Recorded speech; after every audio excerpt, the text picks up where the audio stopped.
बरसात के गाँव का पराना हकीम,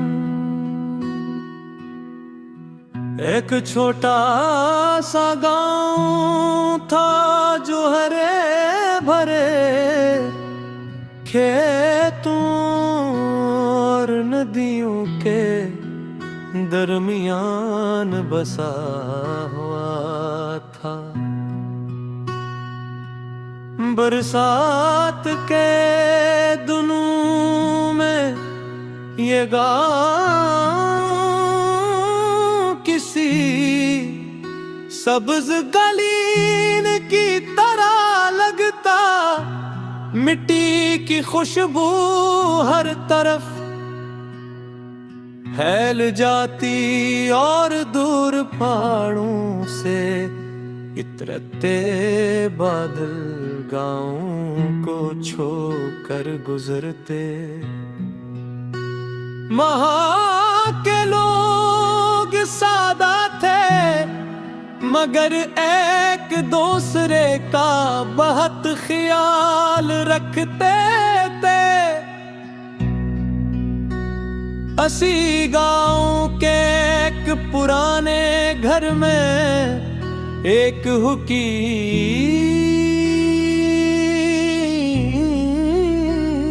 बहता था। लोग से बाबा लकमान कहते थे। इसकी छोटी सी बैठक में जड़ी बूटियां पुरानी बोतलें और खुश पत्ते रखी रहते थे। वो हर मरीज को दवा देने से पहले खामोशी से सुनता। इसकी आँखों में देखता और फिर आहिस्ता से कोई जड़ बूटी दे रीता। अक्सर लोग कहते कि वो सिर्फ दमा नहीं देता बल्कि सुकून भी देता। एक दिन मैं उस गाँव में पहुंचा,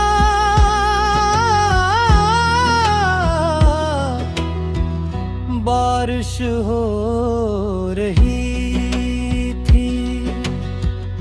कुछ सड़क पर पानी जमा था और खेतों में हल्की हल्की हवा चल रही थी।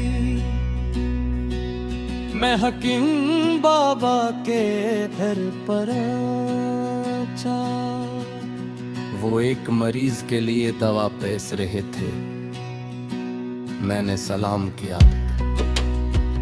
इन्होंने सर उठाकर मुस्कुरा कर जवाब दिया और कहा, बैठ जाओ, बीमारी से पहले सब्र करना जरूरी है। मैं खामोशी से बैठ गया। कमरे में जड़ी बूटियों की महक फैली हुई थी। मैंने पूछा, आप उतने सादा तरीके से इलाज क्यों करते हैं जबकि आजकल नई दवाएं आ गई हैं? वो आस्था से बोले, दवाई जिस्म को टेक कर की है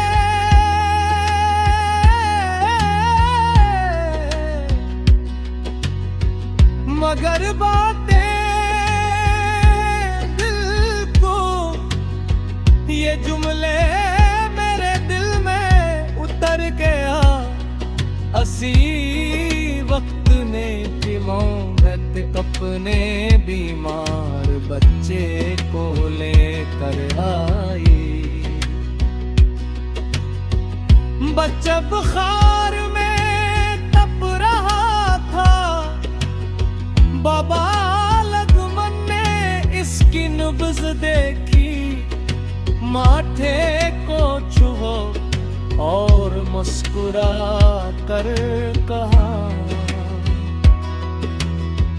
डर की बीमारी ज्यादा है, बुखार कम है। फिर उनने कुछ जड़ी बूटियां दे और कहा, इसे पानी ज्यादा पिलाओ और खौफ कम करो। औरत दुआ देती हुई चली गई। मैंने पूछा, आपने उससे पैसे क्यों नहीं ले? वो मुस्कुरा कर बोले, जब किसी का दिल हल्का करो तो बदले में दुआ मिलती है, और दुआ सबसे बड़ी दौलत है। बारिश तेज हो गई, छत से पानी टपकने लगा। बाबा लपोमा ने एक पराना चुराग जलाया। मैंने पूछा, ये क्यों? अभी तो दिन है। वो बोले,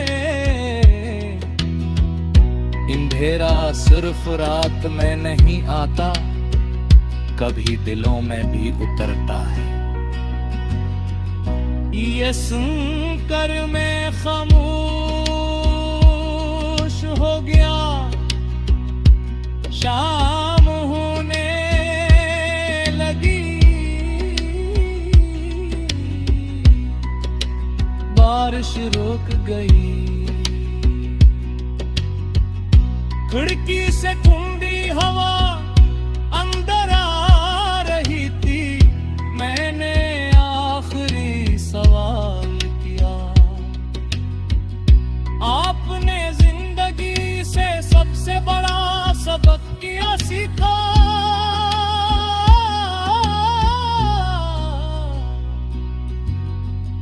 बाबा लक्ष्मण ने एक खुशखबरी